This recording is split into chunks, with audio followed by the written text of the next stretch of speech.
sekarang ini ada virus yang lebih dahsyat, yaitu virus sekularisme. Karena ini sudah masuk wilayah akidah. Jadi hari Rabu tanggal 15 Desember 2010 ada sebuah nota diplomatik rahasia dari Kedubes Amerika di Beijing tanggal 5 Maret 2007 dengan kode referensi Beijing 1448. Jadi pemerintah Cina mendorong percepatan program sekularisasi bagi umat Islam Indonesia.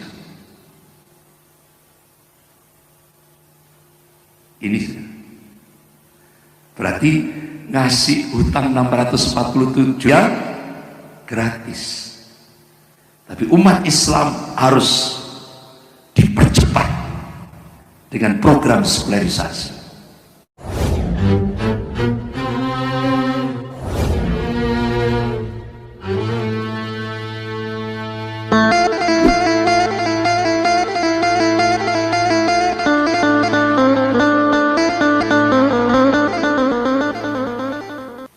Ikhwan fillah rahimakumullah. Kalau dalam buku ensiklopedia Inggris, sekularisme itu adalah satu pergerakan sosial yang bertujuan mengalihkan aktivitas manusia dari orientasi ukhrawi kepada orientasi dunia.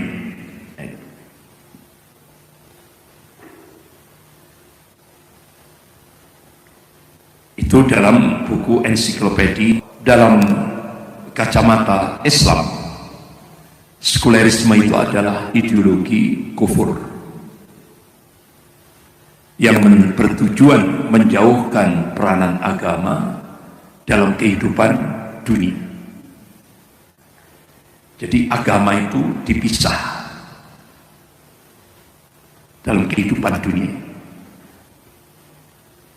Jadi sekularisme itu merupakan ideologi yang ingin mewujudkan dominasi dunia pada semua sisi kehidupan, baik politik, ekonomi, sosial, moral, konstitusi, dan lain sebagainya. Jauh dari perintah-perintah ad-din, agama, serta larangan-larangannya. Sekarang ini ada virus yang lebih dahsyat, yaitu virus sekularisme. Karena ini sudah masuk wilayah akidah. Jadi hari Rabu tanggal 15 Desember 2010 ada sebuah nota diplomatik rahasia dari Kedubes Amerika di Beijing tanggal 5 Maret 2007 dengan kode referensi Beijing 1448. Jadi pemerintah Cina mendorong percepatan program sekularisasi bagi umat Islam Indonesia. Ini berarti ngasih hutang 647 yang gratis. Tapi umat Islam harus dipercepat dengan program sekularisasi.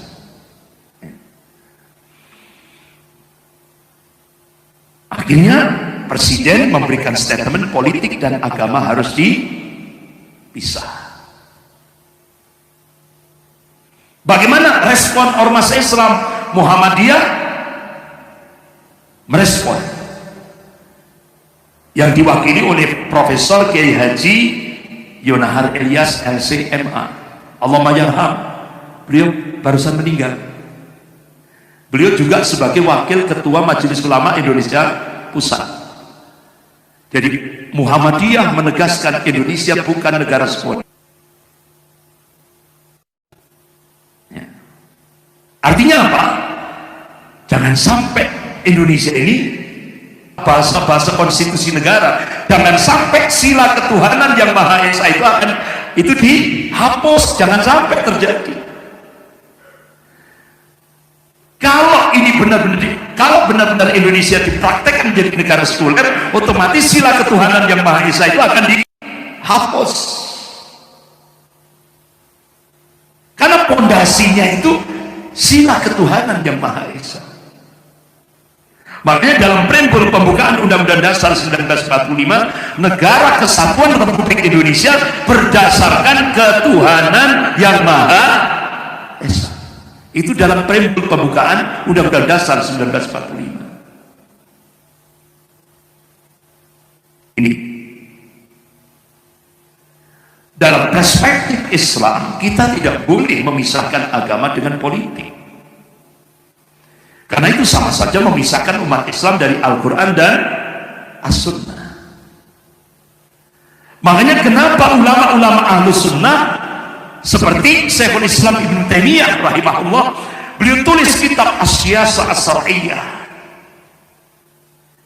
Bahkan kitab As-Siyasah As-Syar'iyyah itu disarah oleh Syekh Muhammad Al-Utsaimin rahimahullah, Imam Masjidil Haram. Beliau adalah kibar ulama Saudiyah. Dan sarahnya sudah diterjemahkan dalam bahasa Indonesia, judulnya Politik Islam. Artinya Islam tidak bisa dipisahkan. Kalau umat Islam, artinya kalau agama dipisah dengan politik, itu sama saja menjauhkan umat Islam dari Al-Quran dan As-Sunnah. Itu. Ikhwan fillah rahimakumullah. Nah, jadi secara umum dapat didefinisikan sebagai pemisahan agama dari kehidupan publik. Dalam konteks pemerintahan, sekulerisme itu bermakna tidak diterimanya argumentasi agama sebagai landasan hidup bernegara. Itu disebut dengan, kalau bahasa Arabnya, fasluddin anid daulah. Dan ditolaknya aturan agama sebagai landasan aturan hukum positif. Nah, ini yang sekarang ini dipaksakan Cina untuk diterapkan. Ini pembahasan ini sebelum muncul virus corona. Ini sebelum muncul virus corona ini. Ini kan tahun, jadi tadi kan tahun berapa tadi? Yang rencana Cina untuk mensekulerkan umat Islam 2010. Jadi ini sebelum terjadi virus corona. Jadi Cina memaksakan kehendak untuk mensekulerkan kehidupan berbangsa dan bernegara di Indonesia. Nah, ikhwan fillah rahimahumullah, cirinya bagaimana? Cirinya ya, sebuah pemerintahan sekuler itu, contoh di Indonesia, kalau ada orang yang melecehkan Allah, melecehkan Rasulullah SAW, melecehkan Al-Quran, melecehkan Islam, tidak dihukum pidana, bebas. Tapi ketika ada orang di Indonesia melecehkan pejabat, langsung dihukum pidana. Itu kira-kira sudah terjadi tidak di Indonesia? Sudah. Seperti Ade Armando, Abu Janda, ya kan? Ketika dia melecehkan Allah, melecehkan Rasulullah SAW, melecehkan Al-Quran, melecehkan ulama, melecehkan Islam, tidak ditangkap dan bebas. Bahkan terakhir beberapa waktu yang lalu bakar Al-Quran di alun-alun Pemalang, Jawa Tengah. Bakar Al-Quran. Apakah ditangkap? Enggak, malah dapat ciuman dari polisi, dicium keningnya, bebas. Astagfirullah. Coba kalau di Malaysia itu, kalau ada orang melecehkan Allah, melecehkan Rasul, apalagi bakar Al-Quran, itu langsung hukum 10 tahun penjara. Kalau di Brunei Darussalam ada orang yang melecehkan Allah, melecehkan Rasulullah, langsung hukuman mati. Tapi karena Cina istilahnya memaksa Indonesia untuk ke arah sekulerisme, Sehingga akhirnya agama harus dipisah dalam kehidupan berbangsa dan bernegara. Makanya sampai akhirnya beberapa kemarin itu sempat di Jakarta sampai Ade Armando yang melecehkan Allah, melecehkan Rasulullah, melecehkan Islam, melecehkan Al-Quran, itu langsung dikasih Kebal Hukum Award 2020. Jadi tokoh yang kebal hukum se-Indonesia dikasih award hadiah 2020. Satu-satunya orang yang melecehkan Allah, melecehkan Rasulullah, melecehkan Al-Quran, melecehkan ulama, melecehkan Islam, sampai sekarang dilindungi oleh negara. Ade Armando. Bahkan terakhir kemarin minta kepada pemerintah untuk tidak lagi membolehkan umat Islam haji dan umroh. Ade Armando. Karena apa? Kata Ade Armando itu pemborosan. Apakah dia ditangkap? Tidak. Dilindungi oleh negara. Karena apa? Sekuler. Ya. Jadi seperti itu. Sampai terakhir siapa? Bu Sukmawati. Dan antara Rasulullah dengan bapaknya. Padahal bapaknya Pak Karno itu ketika haji, ya kan, waktu di Masjid Nabawi di Madinah, beliau lepas baju kebanggaannya, beliau lepas semuanya, dan beliau ngesot itu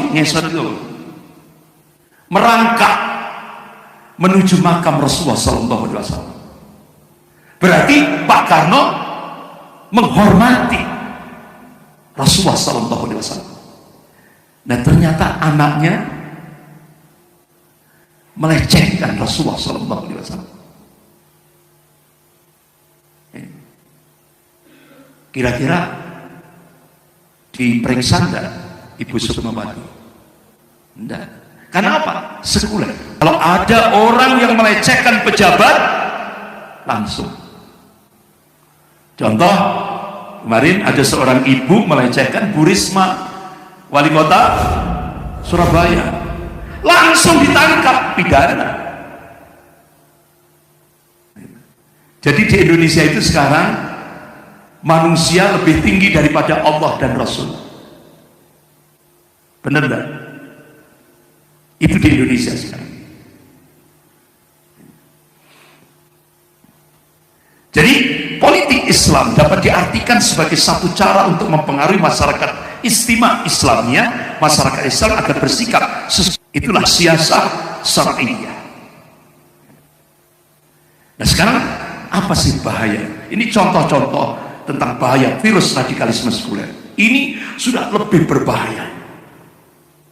Karena radikalisme sekuler itu kalau ditimbang menurut Al-Quran dan As-Sunnah, ulama-ulama akidah itu sudah masuk dalam nawaqidul Islam, pembatal keislaman, gugur syahadatnya, gugur imannya, kalau dia mengarah pada radikalisme sekuler. Kita skors adzan isya, monggo silakan.